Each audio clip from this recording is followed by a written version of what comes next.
This is the Aftermarket Radio Network.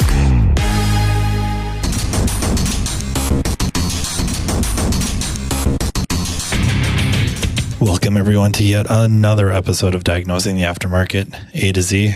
I'm Matt Fonslow, and to start out, I would really like to thank my sponsor, NAPA Auto Care. Since its relaunch in 2020, the NAPA Auto Care member site has continued to evolve to keep members updated on all the NAPA programs, promotions, benefits, and other information available to help their businesses thrive. If you are a NAPA Auto Care member, visit member.napaautocare.com to access the member portal.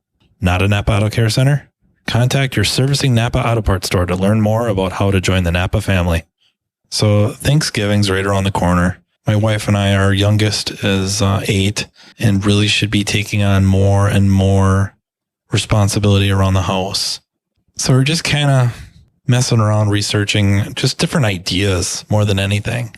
Different ideas on how to divvy up chores, not just for kids, but between us, her and myself. I caught this video on YouTube about household chores, and the presenter brought up an interesting term that I really got a kick out of called overclaiming. And when I heard that, I immediately thought about the shop. And not just our shop or my shop, but a lot of shops, friends' shops, stuff like that.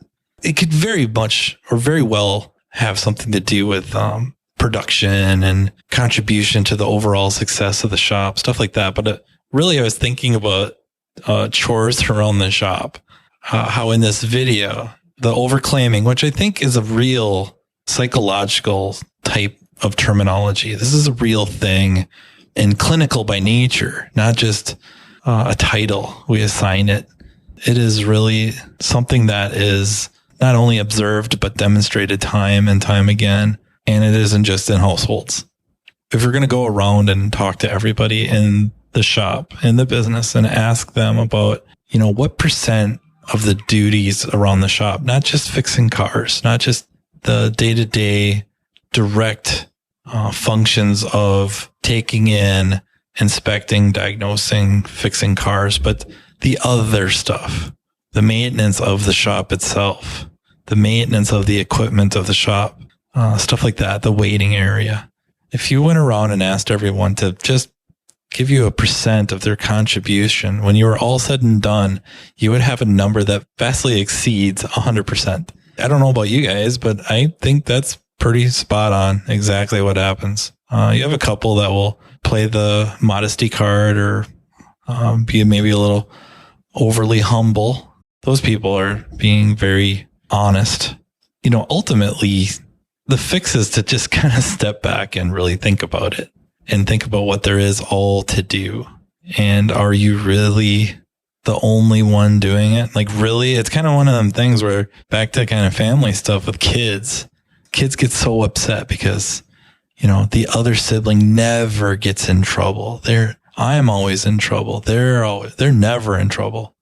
They always get away with it. It's just that perception. If they don't see it, it doesn't exist. And it's kind of that same thing at the shop. If you don't see somebody doing something, well, then it must not be getting done, or you're the one doing it. I'm sure there's always a case where there is somebody that's doing the vast majority of it, but the reality is that's probably not true. It can only add up to being 100%. So you're going to be some percent of that.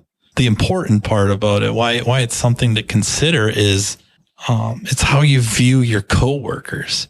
It's almost like a respect thing when it boils down to it, respecting their contributions to it. Like anything, it's hard really to be always consistent. Like, so-and-so is always going to be taking out the garbage in their area. But if they're particularly slammed with whatever manner, of issue, most likely due to a vehicle, they may not have got it to at that time, but generally they do take care of it.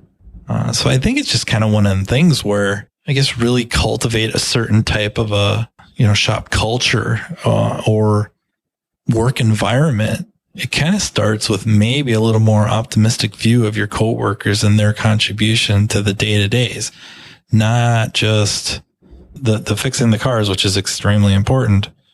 just what it takes to make the shop go. Like there's more to it than the wrenching. Maybe you're one of those techs or employees in a shop that luck out and almost have people whose jobs it is to take care of that stuff.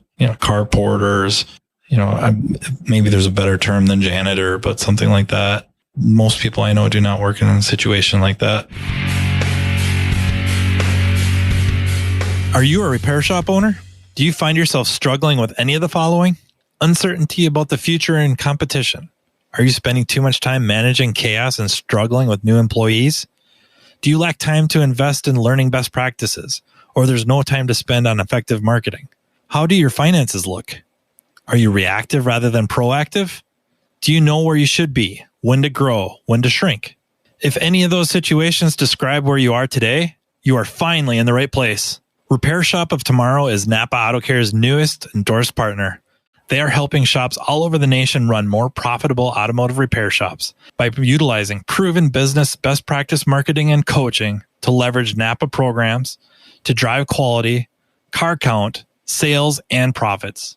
Repair Shop of Tomorrow will look at productivity, efficiencies, effective labor rate, average hours per car, labor profit percentage, measure and manage labor, and how you can create net profit. Team up with coaches to create systems, operations, and procedures using a business flow chart to help you reach your goals. Repair Shop of Tomorrow will help measure and manage the results to help each business succeed. Best of all, it's not do it yourself. It's all done for you. Their goal is to help dealers do what they do best, fix cars and build relationships at the counter and in the community. Repair Shop of Tomorrow will take the other minutia off your plate. The Repair Shop of Tomorrow offers a tier-based program to not only generate more business today, but to transform your shop into a top-level shop of tomorrow. Repair Shop of Tomorrow can teach you how to make your shop profitable. They can teach you how to recruit and how to make more labor dollars for your shop. Interested in Repair Shop of Tomorrow? Call 440-545-1230 for a free 20-minute, no-obligation consultation, or contact your servicing NAPA Auto Parts store. I think it's a dichotomy, quite honestly, and yet another kind of a reference to family life in the shop. And that's not unrealistic. I mean, we spend a lot of time together as a group, arguably more time together than we do with our very own families. It's not unreasonable for us to start thinking in terms of family, minus the sharing of certain genes, I guess. Would you call it like a parent syndrome? Where it starts out is, I think, we all have certain tasks that we deem below us, and that's not such a good thing, especially in situations where, let's just pick on sweeping the floor. I know a few techs that sweeping the floor is what they would consider beneath them. They are not paid to clean; they're paid to fix cars. I'm pretty sure most employee handbooks would not have you just responsible for the repairing of vehicles, but also the maintenance of, your bay, your area, the shop in general. You just don't feel like it's up to you to sweep. And maybe it's a bad example, but that's the example I'm going to go with. And yet the shop owner will come out and see the floor is dirty, dusty. Around us, we have gravel. So bring a vehicle in, raise it up. Got a lot of gravel dust on the floor. It's winter. We've got snow, running cars in. Not only is it wet, but if you let it dry overnight, we have a pretty good layer of beach sand on the floor. It needs to get swept up. And the boss, the shop owner, will be out there sweeping. And this creates an interesting problem, I think, where we're just going to pick on technicians. They're not feeling it with the broom. But if they wait long enough, the boss will come and do it.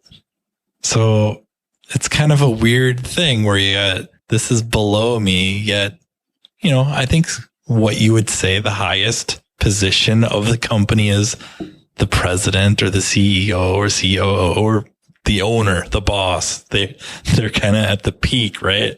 They're out there sweeping. But as a tech or an employee, it doesn't even matter if you're a tech. This task is below me. It's comical, yet presents a weird dilemma, I think, for a shop owner or manager.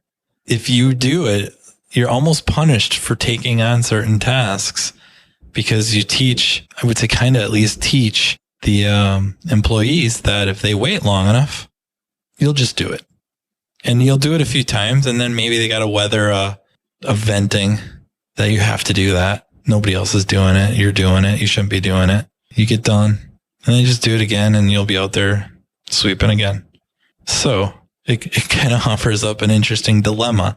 Do you, as the owner, not, or manager, I don't think it has to be the owner specifically, but does management demonstrate that these tasks are not below anybody, and yet maybe not do it because you can't show them that if they don't do it, you'll pick up the slack. Just like a house with the kids. They don't pick up their clothes. They don't pick up their toys. If you wait long enough, you trip over enough of them, you step on enough Legos, you're picking them up. And now they're going to game the system. And that's kind of what it all comes down to, right? I've talked about that with flat rate or virtually any system. We don't have to pick on flat rate. It's any system. Any intelligent human is going to start gaming the system to reduce their efforts and maximize their, reward. That would be any intelligent human being. It's maybe a little short-sighted, but it's a reasonable, logical move. It's definitely short-sighted. It's not considering long-term consequences. But then again, America, we, the people of the West, we're not really good at thinking long-term. It's with those ideas I leave you to, I guess it's back to a common thread I've got going on, short of movie quotes, that stepping back and looking and being honest with yourself. It's really easy to be honest with other people and point out, their errors in judgment, short-sightedness, whatnot. But now to kind of turn that lens on towards ourselves, it can get a wee bit uncomfortable, but it's probably more important, at least to start out pointed at yourself first. And then, kind of when you got yourself correct, you can come correct to others after you've gotten done pointing that high-powered camera at yourself. So that's just kind of my thoughts for today, and just want to thank everyone again for listening. Thank you so much for the messages. The feedback has been very humbling, very, very humbling about a lot of the topics covered. I'm always looking for ideas on other topics, and really, sky's the limit. If you guys know me, I like to talk about just about anything, or learn about just about anything. So please don't hesitate to reach out to me. I think I'm fairly easy to get a hold of via social media, Messenger. You can email me at mattfonslowpodcast@gmail.com. Please keep the comments coming, keep the ideas coming. If you want to be on the podcast, don't hesitate to reach out. And with that, until next time, everybody take care. You've been listening to Matt Fonslow, diagnosing the aftermarket A to Z on the Aftermarket Radio Network. Follow Matt on your favorite listening app. He's very interested in what you have to say. Let him know what you'd like him to cover and come on the show. Matt is all for advancing the aftermarket. Find Matt Fonslow on social media and connect or on aftermarketradionetwork.com.